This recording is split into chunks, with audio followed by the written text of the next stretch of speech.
Just off Interstate 44 near Eureka, Missouri, lies a brand new state park. It features a playground, bike trails, and a Route 66 museum. What you won't find is any evidence of what was once the town of Times Beach. No, the town didn't move. It simply doesn't exist anymore. Times Beach was founded in 1925 by the St. Louis Star-Times newspaper. If you bought a lot in Times Beach, you got 6-month subscription to the newspaper. It was named Times after the newspaper and beach because of the Merrimack River, which ran alongside the community. In its first incarnation, Times Beach was modeled as a resort town, a summer retreat for the well-to-do.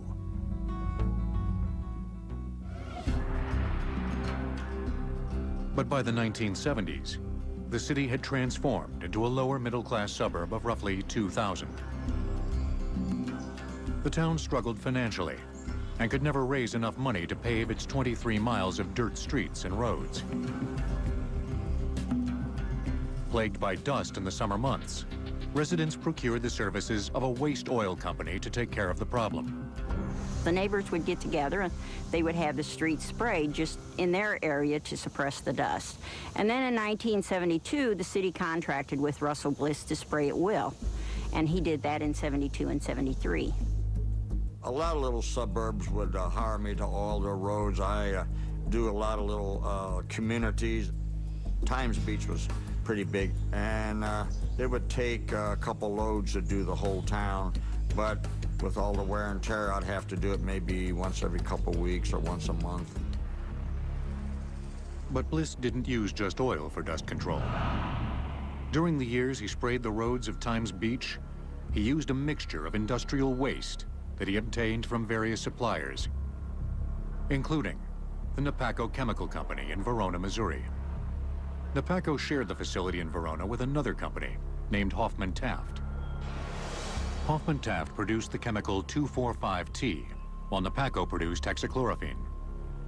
2,4,5-T is the short name for a pesticide which was combined with another pesticide, 2,4-D, and together formed the compound which is commonly known as Agent Orange.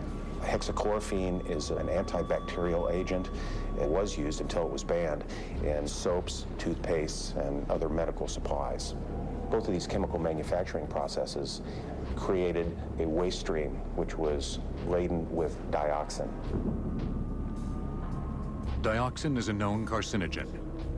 But in 1971, little was known about its harmful effects, and there were no federal laws in place regarding how to dispose of it, or any industrial waste. They could have told me it's cream cheese, and I wouldn't know the difference between that and dioxin. I wouldn't know what dioxin really was. And at that time, I don't think if I would have put a sign on the side of my truck, I'm hauling dioxin from Verona to St. Louis, I don't think anybody would have known what it was. He hauled tanker trucks of this material where it was mixed in large holding tanks.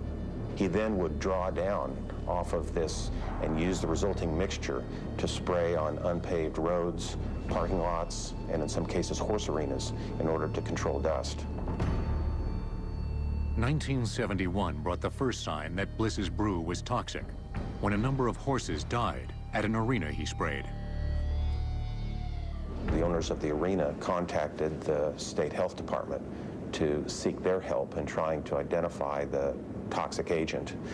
The Missouri Department of Health then solicited assistance from the U.S. Centers for Disease Control. In 1974, the CDC identified dioxin as the toxic agent responsible for the horse deaths. That drew in officials from the Environmental Protection Agency, which eventually traced the dioxin to the Napaco facility in Verona, Missouri, and to Russell Bliss. We had a list of places where Russell Bliss was alleged to have sprayed dioxin-contaminated waste oil. EPA was able to identify a number of locations to sample, and in fact, we did identify Times Beach as one of the locations. Residents of Times Beach were dismayed to learn they'd been living on dioxin-contaminated soil for over a decade. I had no idea what dioxin was. I had no idea what it was used for, how it was manufactured. I only knew that a front-page newspaper article said dioxin, the most potent chemical known to man. My name is Russell Martin Bliss. The state made a big taboo to be out of it. They said it was the most deadly poisonous known to man. Well, I went before a hearing of a bunch of political people in Jefferson City, and I took my finger to it and tasted it, and never affected me. Because I wasn't told what was in the oil. I wouldn't have known what it was if they had told me what it was. If you want the truth, you could tell me it was some kind of a new jelly, and I'd put it on toast and eat it. Because I didn't know what dioxin was. I swear to all of you, I had no idea this material was bad. In November of 1982, the EPA took soil samples from Times Beach to ascertain the severity of the dioxin contamination. On December 23rd, just 2 days before Christmas, their worst fears were realized. EPA was receiving the initial results from the lab sampling that indicated dioxin concentrations as high as 100 parts per billion existed on the roadways. Dioxin is considered hazardous to humans at only 1 part per billion.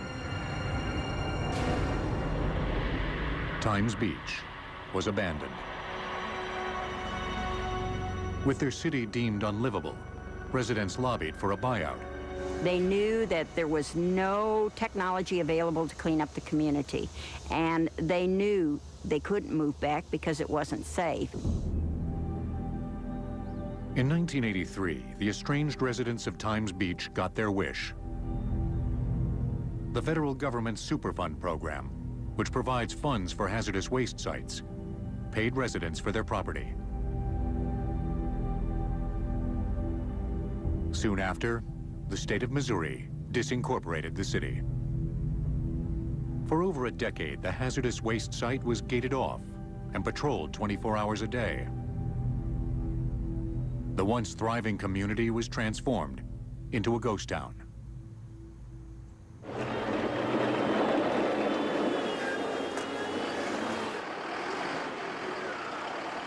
Finally, in 1997, after the completion of numerous investigations and lawsuits, the EPA embarked on a massive cleanup effort. All standing structures were bulldozed and placed inside a landfill the size of 4 football fields. The EPA then brought in a massive incinerator to purge the dioxin from the Times Beach soil. That material was excavated and transported by covered trucks, and then it would go through a double airlock into a material handling facility where the trucks were dumped and managed under very controlled conditions. The material would then be augered in a closed system up into the entry to the incinerator. The gases would be evaporated at a temperature of 1,700 degrees, and then the gases themselves, which contained the dioxin molecules, would flow into a secondary combustion chamber, which would actually destroy the dioxin molecules at a temperature of more than 2,100 degrees. Over $200 million later, the cleanup project came to an end.